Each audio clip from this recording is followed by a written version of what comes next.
Vamos lá. Então, a frase temática eu já disse, os gêneros que a gente vai tratar. Esse é um tema maravilhoso para fazer um artigo de opinião, de bastante carga crítica e sarcástica aí, né? Vamos lá. As manchetes, elas apontam para alguns das condições sociais que podem gerar conflitos, né? A exclusão de, lá, no primeiro, eu não vou entrar em detalhes das manchetes, porque a gente tem dois textos na parte do verso. Hoje eu vou fazer um esquema um pouquinho diferente, porque eu vou para o verso antes da expor, que a oficina depois tem uma particularidade aí para a gente discutir. Mas a gente fala sobre privação de direitos, né, coerção aí de estrangeiros, de determinados grupos sociais, né, que, de alguma forma, historicamente são tratados de maneira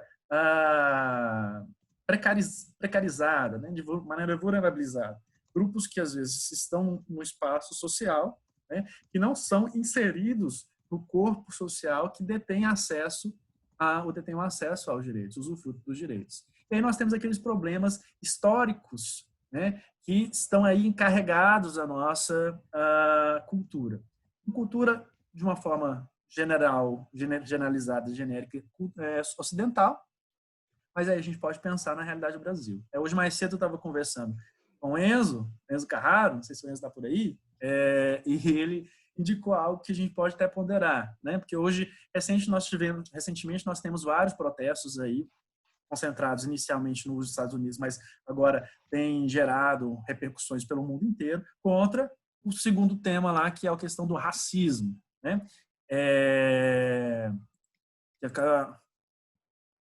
O Enzo está aqui, tomei a liberdade de mencionar, porque ele apontou para uma questão que é interessante, né? E eu coloquei a mobilização porque a gente pensa assim, olha, essa canção é de 2018, mas essa canção poderia ter sido cantada em outros vários momentos da história do Brasil, né? Poderíamos ter outros cantores e outras vozes cantando, entoando esses versos, e eles fariam sentido ainda à realidade, né? O que o Enzo colocou em pauta, e eu acredito que vocês possam refletir sobre isso na discussão que farão na redação, é justamente que houve algumas manifestações no último fim de semana que, de alguma forma, encamparam, né, ou assumiram, se engajaram na causa que está anunciada nos Estados Unidos, né, que é a Black Lives Matter, né, esse movimento de que vidas negras importam.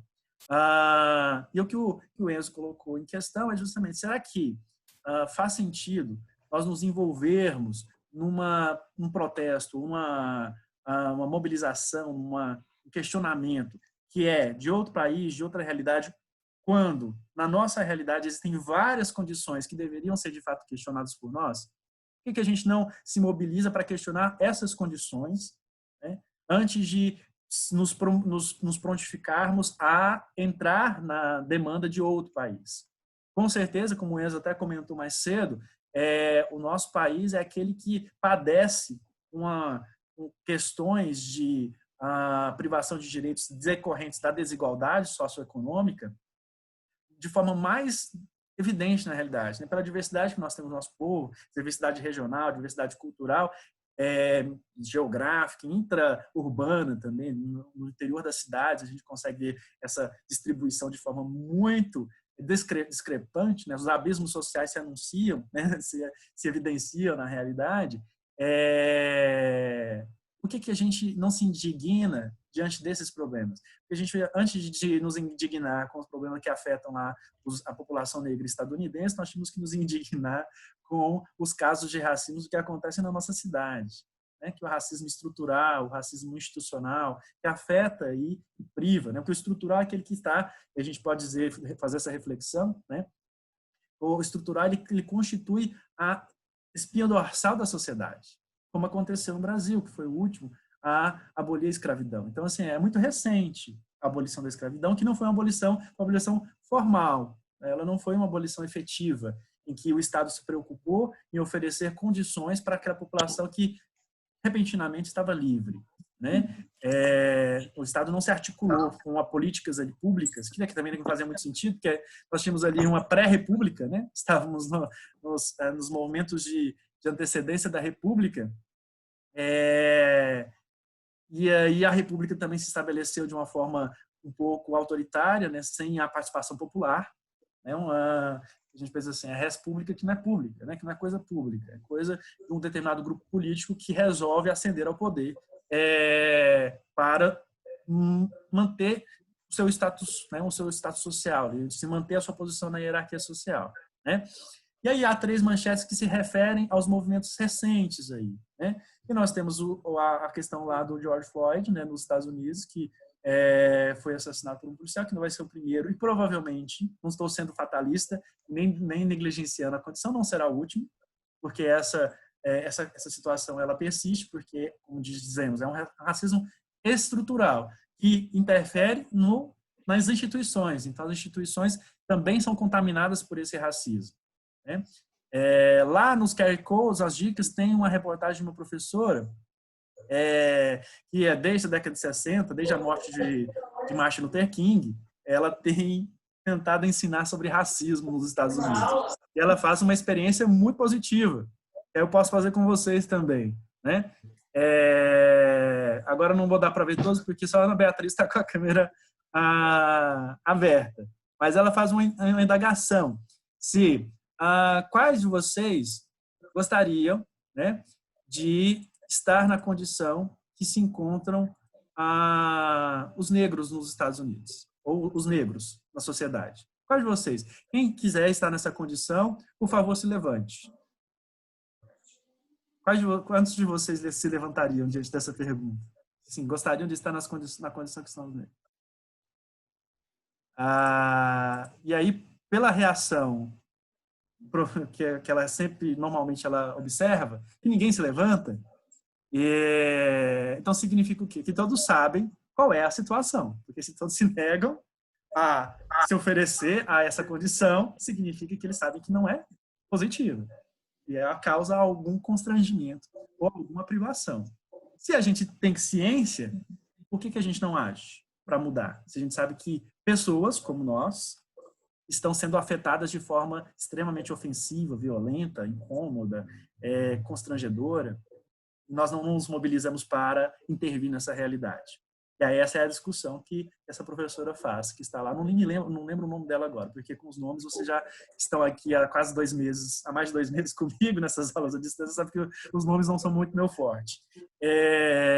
Mas as histórias, eu gosto de contar histórias, né? Nós temos agora também uma coincidência, porque o Enzo falou, né, que há pessoas que estão protestando sob esse mote, né, essa frase que é proclamada lá no... Tem outras demandas também lá nos Estados Unidos, né, mas essa frase principal é essa do Black Lives Matter. E aí, alguns protestos no Brasil até traduziram, né, para vidas negras importam. Mas recentemente a gente também teve alguns protestos no Brasil que aí né, em que se misturaram essas pautas, que é a defesa da democracia, né? Que algumas pessoas consideram que algumas práticas governamentais têm ameaçado a integridade institucional dos poderes que garantem o funcionamento sólido da democracia. Acho que tem alguém aí com o áudio ligado. Eu não estou conseguindo aqui. Deixa eu só se eu consigo transformar alguém aqui em... Vou pedir ajudinha aqui da recepção. Deixa eu ver se tem mais alguém aqui que possa me ajudar. Mirielle. Cadê aqui? Ó, os meus auxiliares. Vou colocar aqui, Mirielle, vou colocar você como anfitriã. Por favor, silencie os áudios aí quando eles abrirem por alguma razão. Então, voltando ao assunto, nós temos aí protestos de pessoas que sentem, né, até por declarações de personalidades como membros do STF, diretores da imprensa, né, que recentemente nós temos alguns eventos aí, e por mais que haja discordância entre concepções políticas, concepções divergentes, são situações que podem nos incomodar, porque nós sabemos, vocês discutiram nas 2 últimas semanas sobre liberdade. Quando as liberdades estão de alguma forma ameaçadas, as liberdades individuais, liberdades que buscam aí manter a solidez do regime democrático, ou pelo menos não criar fissuras aí nesse regime, quando essas liberdades começam a ser contestadas ou cerceadas, a gente pode temer um pouco, pode temer assim, a condição mesmo da nossa presença nessa realidade. Então, quando a liberdade de expressão, a liberdade de manifestação, a liberdade de imprensa, elas começam a ser... Assim, se a gente discorda do que é posição, do que é apresentado por determinados meios de comunicação, a gente contesta, a gente questiona, a gente confronta, a gente vai para o espaço público, para a ágora, né? E vai para o debate. Mas o que a gente não pode é querer silenciar o outro com o que a gente não concorda, né? Porque não faz muito sentido no regime democrático. Se a gente não consegue rebater com argumentos, e aí a gente vai com atos de violência, a gente percebe que colocamos o regime democrático em uma situação de periclitância, né? De perigo, né? Exatamente. Né? Na verdade, que a Mariana Lisboa mandou agora, ela fez um outro exercício, né? Mandou aqui a Jane Elliott, né? É o nome da professora, mas a Mariana me lembrou de outro exercício que a professora também faz, que esse questionamento ela faz em palestras, mas ela faz um exercício nas turmas dela, que é o Brown Eyes e Blue Eyes, que ela faz uma olho cor de café e olhos azuis, né, que a tradução foi para o português, e ela designa grupos na sala de aula para ser em determinado momento o grupo dos olhos azuis e o grupo dos olhos cor de café. E depois ela inverte essa posição, né? E aí gera-se ações aí de ataque, né, de uns aos outros, ou de arrogância, de medo, de violência psicológica, violência física até, né? Violência simbólica, que é um termo que a gente pode trazer muito à cena, né? Quando as violências são naturalizadas, né? Houve uma citação que eu passei para vocês, que agora vocês podem resgatar, né, para aproveitar que vocês já conhecem, do Bourdieu, que é quando que toda ordem ela se organiza de forma a ser naturalizada, para que a sua arbitrariedade passe despercebida, porque a ordem estabelecida ela é arbitrária, né? Mas ela se constitui de forma a passar a impressão de que está ali estabelecida desde que mundo é mundo, né? Então já me delonguei muito nas manchetes. Depois temos a manifestação lá da Praça Celestial, que também, apesar da situação de afastamento social, distanciamento social, que há um temor, né, de que essa condição de exceção seja mantida e que os estados utilizem esse argumento para cercear movimentos sociais, como tem acontecido em alguns países africanos, né, sob esse argumento de que é preciso manter a quarentena, o isolamento, para cessar o avanço da doença, muitos movimentos têm sido coagidos, têm sido reprimidos, que também pode ser um estado policial, né, que a gente pode dizer, um estado de exceção, né? Temos aqui no Que é o que é algumas definições de conflitos, para que vocês pensem em que conflitos a gente está envolvido, né? Porque nós temos conflitos que são latentes, que a gente pode lembrar, né? Agora a gente discute com muita facilidade, porque nós já tivemos luzes aí, por exemplo, do Florestan Fernandes e outros sociólogos que nos chamaram a atenção, mas nós tivemos aquela compreensão da democracia racial. Ainda temos, no senso comum, essa ideia de que a cultura brasileira ela é acolhedora, ela é hospitaleira, né? Ela não evita conflitos. Na verdade, ela os escamoteia, ela esconde os conflitos, né? Que ela não tenhamos nenhuma situação de embate, na verdade. E agora, com o espaço das redes sociais, a gente vê que existem, de fato, cisões aí, ideológicas que se tornam extremamente violentas, né? Que aí o espaço que deveria ser de debate acaba se transformando num espaço bélico, num espaço de guerra, justamente porque existem ali questões que não estão bem resolvidas, né? A Lilia Schwartz justamente diz que, assim, quando a gente vai criticar o mito da Lilia Schwartz, uma historiadora, diz justamente que quando a gente vai criticar o mito que passou a se chamar de mito da democracia racial, embora o que a gente precisa observar mais não é aquilo que ele demonstra, porque é aquilo que mostra, mas aquilo que ele esconde, né? Porque os mitos de origem, todos eles tentam dar uma explicação para a nossa realidade. No caso aí, pensa-se nessa confluência das raças de forma muito harmônica. E aí, o que ela esconde? É justamente o preconceito. Tem aquela outra frase que eu compartilhei com vocês, né, do Florestan Fernandes, que o brasileiro tem preconceito de ter preconceito. Mas o primeiro movimento para se superar um preconceito é justamente reconhecer que nós somos preconceituosos. E todos somos. Todos somos. Né? Se usei uma silepse de pessoa, todos somos preconceituosos. Em quaisquer situações, porque nós partimos do nosso conhecimento prévio para interagir com o novo. Então, nós temos um preconceito. Antes de conhecer qualquer evento, a gente parte do conhecimento que nós já temos adquirido. E é esse conhecimento que vai nos ajudar a acessar essa nova realidade. Né? O que a gente precisa ter de desprendimento é para que, no momento de conhecer essa nova realidade, a gente consiga abandonar o conhecimento anterior. A gente não fique preso a esse conhecimento anterior e faça com que ele nos encarcere, porque a gente começa a ver o problema sem pensar, de fato, no que o constitui, o que a experiência nos transmite. Né? Aí temos os manifestos, que são aqueles processos, aqueles movimentos que a gente consegue saber quais são, mas eles não têm a força política ou a ação no âmbito político para alcançar e interferir na agenda político-social. Né? Temos algumas pautas aí de alguns grupos minoritários, né? Porque às vezes a gente tem assim, olha, há uma condição, por exemplo, da população idosa, que às vezes sempre demanda alguma mudança. Só que assim, qual é o palanque da população idosa? A gente tem vozes, assim, mesmo no âmbito político, que coloca esse grupo em evidência, né?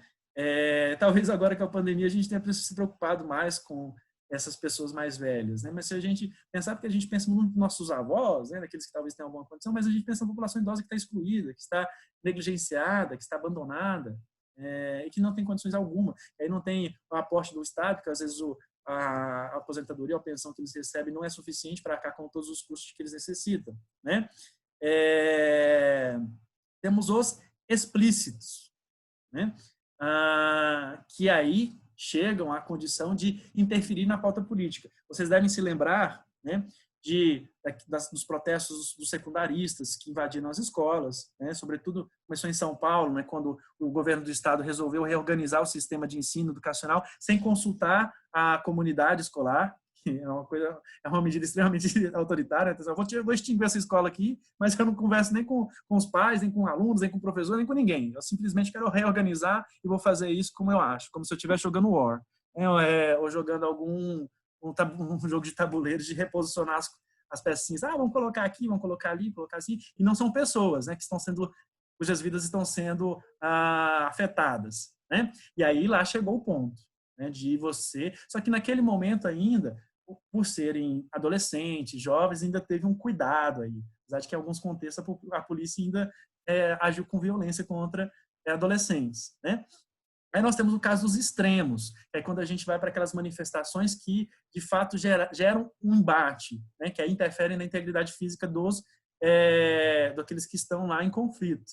A gente vai para as ruas, às vezes, né, os manifestos, como houve no Chile recentemente, né, que houve interferência da polícia. E aí a gente precisa pensar nessa condição da prerrogativa do Estado de exercer a violência. Quais são os limites dessa violência? Né? Porque aí a gente pode pensar o que os conflitos sociais causam, que é a manifestação de um Estado violento ou de um Estado virulento, né, que em vez de proteger a população, ele a amedronta. Então, em vez de a gente recorrer à força policial como aquela que deve nos resguardar, nós fugimos da força policial, porque a gente tem medo dela, né, de ter alguma ação. Não estou dizendo, não colocando em crise também, em causa, acusando os policiais, dizendo que eles são os responsáveis. Não existe uma institucionalização da violência, né? E muitas vezes os policiais também estão em condições, como vocês viram lá na manifestação, há policiais que estão lá em condição de precarização mesmo da condição de trabalho, estão em ameaça, o Estado não dá o aporte necessário, mas eles estão agindo na violência, que também não tem uma consciência aí desse processo de que é natural, né? É institucionalizado. Assim, eu não devo violentar aquele que está defendendo os meus direitos também, que são meus direitos. Esse processo de reconhecimento. Eu falo essa palavra, é extremamente importante. Reconhecimento.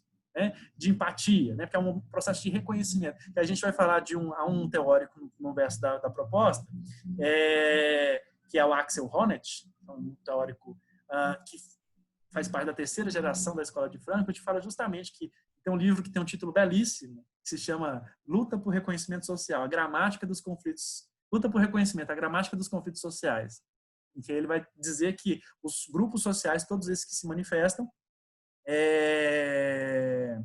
eles estão aí numa procura incessante por reconhecimento social, por reconhecimento intersubjetivo entre os sujeitos, que parte do âmbito individual até alcançar o macrocosmo social, né? E aí nós temos esses últimos conflitos que são o que mais assim afetam a realidade e geram uma situação de as perguntas. Tem uma pergunta aqui que a Mariana Lisboa me fez, né? Eu vou deixar as perguntas para depois, tá? Vou deixar tudo anotadinho e respondo para vocês. Mas o que ela, só para a gente não se delongar, porque já são 7h40, né? Porque senão a gente se perde. A gente vai até 8h10, que é assim, a tolerância. Sejam tolerantes, estamos falando de conflito. Que é a naturalização dos conflitos.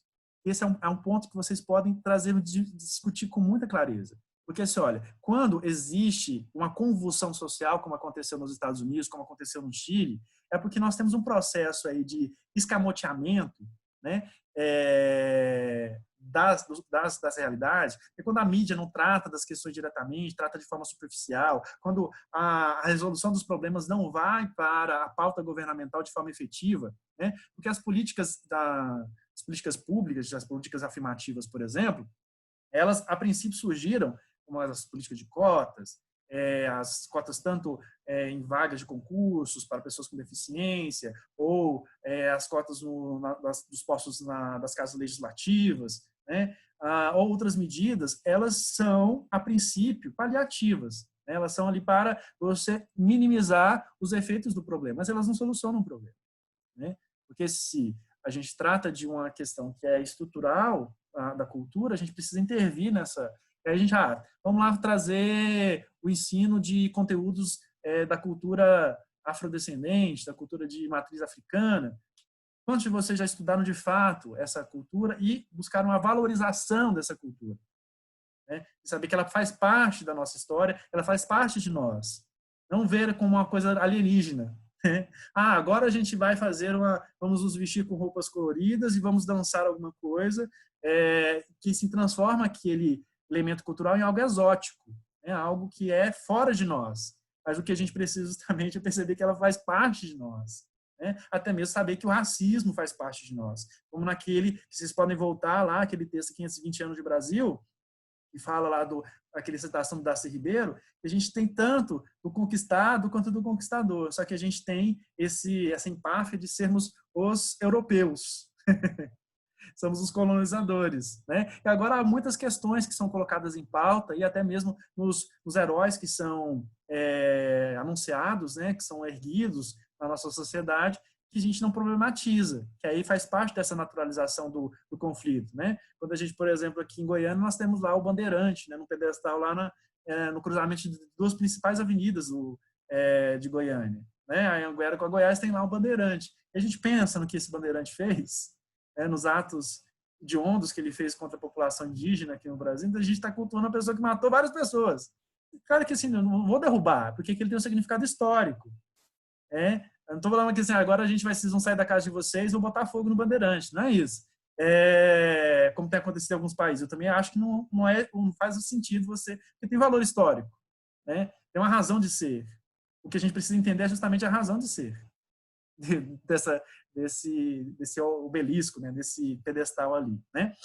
Não vou falar mais aqui da proposta, vocês analisem, tem algumas imagens aqui, do protesto no Chile, do conflito lá dos palestinos e israelenses, e uma imagem recente aí do que aconteceu lá nos Estados Unidos. Mas isso aqui eu não vou tratar, a Declaração Universal de Direitos Humanos já é conhecida por vocês, então vocês já devem imaginar por que ela está aqui. Né? Porque ela a do DH, ela faz parte de um longo processo de formalização de direitos, né? Que se tornou, e assim, a comunidade internacional achou necessário formular um documento após o que houve na Segunda Guerra Mundial. né? E aí a gente pode até ponderar, não estou também minimizando o que houve com os judeus na Segunda Guerra Mundial. Mas se a gente pensar no processo de colonização da África, a gente nota que há mortes aos milhões de indivíduos, só que assim, quando que a gente pensou em defender a vida das pessoas, dos seres humanos? Quando a gente considerou que alguns seres humanos eram mais importantes que outros, né? Assim, que morreram seres humanos que importavam. Agora os que tinham morrido antes agora vão entrar vão receber o benefício, mas não de forma direta, né? Vamos lá. Vou fazer aqui o comentário rapidinho sobre essa parte aqui para falar sobre os mecanismos de construção da causa e consequência e, por fim, eu vou construir 2 parágrafos, quantos parágrafos foram necessários aí para a gente desenvolver essa técnica. Vamos lá. Falei do Axel Honneth, né? Ele, como eu disse, defende aqui, não é um texto dele, né? Foi um texto de comentário sobre ele, mas também há, no finalzinho aqui, uma entrevista dele, vocês podem assistir. Ele é um pensador vivo, né? Os mais importantes pensadores da nossa realidade. E o ponto principal deles para vocês entenderem? Ele diz que, eu acredito que tá ali, ó. Ele coloca a questão do conflito social relacionada a 3 elementos: o amor, solidariedade e direito. Na ausência dessas 3 condições, cria-se o contexto propício para que se deflagrem os conflitos. O amor se refere às relações interpessoais, né? Quando existe aí o cuidado com o outro naquela relação mais próxima ali, né? Porque aí quando a gente tem violência, maus tratos, esse desrespeito pode gerar uma condição mesmo propícia para produzir o conflito. Quando a gente fala do desrespeito ao direito, nós estamos nos referindo às práticas institucionais, né, em que aquelas prerrogativas, aquelas garantias necessárias para a dignidade dos indivíduos são violadas, né? E aí temos lá todos os documentos que buscam garantir a integridade dos brasileiros, por exemplo, nessa comunidade político-jurídica de que a gente faz parte, né? Que aí temos uma Constituição como documento principal, mas temos uma série de leis que buscaram garantir ou estabelecer os limites aí para que as pessoalidades reunidas nessa comunidade não fossem desrespeitadas. E, por fim, temos a solidariedade, que é o pertencimento à comunidade, essa sensação de integrar aquela comunidade. Então, esses grupos, por exemplo, grupos da população negra, que talvez tenham uma crença diferente da que é predominante, ou tem práticas culturais que sejam divergentes daquilo que é considerado como potente ou normal na sociedade, eles não se sentem incluídos, eles não se sentem valorizados, eles não se sentem parte da comunidade. Então, essa condição de você se sentir à parte é o que cria a condição, a causa principal, segundo Axel Honneth, né? E aí a gente pode pensar aí, quando a gente vai pensar nas causas da desigualdade dos conflitos, desigualdade social. A desigualdade social, ela atravessa os 3 pilares, né? Ofende tanto o amor, quanto a solidariedade, quanto o direito, né? É uma reflexão muito interessante a gente pensar que assim, o princípio do conflito não está em grupos. As pessoas se reúnem em grupos justamente para defender os seus direitos. Essas pessoas só aderem aos movimentos sociais quando se sentem pessoalmente ofendidas. E aí elas se reúnem em grupos para ir para conflito, né, para ir ao embate social, ao debate político, justamente para que tenha mais força discursiva, né, força de manifestar os seus anseios, né? Aqui tem um textinho do Pierre Bourdieu, que eu também não vou ler, mas se vocês tiverem dificuldade. Só eu vou terminar essa exposição, quis dar destaque ao Honneth, porque talvez tenha alguma dificuldade maior de vocês acessarem esse texto, né? E aí tem esse poeminha aqui, do Torquato Neto, e eu escolhi deste livro aqui, que vocês já devem conhecer, porque eu já falei dele de outras vezes, né? Que são os poemas de revolta, uma seleção de poemas bacana, né? E neste livro aqui há esse poeminha do Torquato Neto, que é um poema muito bom também para vocês refletirem, né? Todos os comentários, a Yasmin também fez um comentário agora, eu vou retomá-los ao finalzinho da aula, depois que eu fizer a exposição e a escrita dos parágrafos, né? Poema do aviso final. É preciso que haja alguma coisa alimentando o meu povo, uma vontade, uma certeza, uma qualquer esperança. É preciso que alguma coisa atraia a vida, ou tudo será posto de lado. E na procura da vida, a morte virá na frente e abrir caminhos. Acho que tem um probleminha aqui. Abrir caminhos. É preciso que haja algum respeito, ao menos um esboço, ou a dignidade humana se afirmará a machadadas. E é quando a gente chega, né, que é o processo dos conflitos. Se as demandas não são atendidas, a gente vai chegar ao conflito civil, né? A guerra civil, que é o extremo, né, das consequências, né? Que a gente pode pensar nas consequências. Se as demandas não forem atendidas, se o Estado não for solícito e, de alguma forma, organizado para atender as demandas, a que os conflitos vão levar? Podem levar a convulsões sociais, em que as instituições serão, de fato, desconsideradas. E aí a convenção social coloca em causa todos os limites que são estabelecidos para garantir a integridade à comunidade. E aí, por mais que a mídia vá acusar de vândalos, de delinquentes, em determinadas condições, e mesmo esse discurso aí dominante, ele não será suficiente para conter a insatisfação, né? Quando, de fato, as pessoas são privadas do mínimo necessário à sua dignidade. Então é isso, gente. A proposta eu acho que está muito desafiadora, tem muita coisa aí para vocês escreverem, né? Agora vamos para a parte material do processo, que é a gente discutir sobre, pensar as estruturas necessárias para a construção da causa e consequência. Vamos lá. Vou interromper aqui o compartilhamento e vou compartilhar agora com vocês uma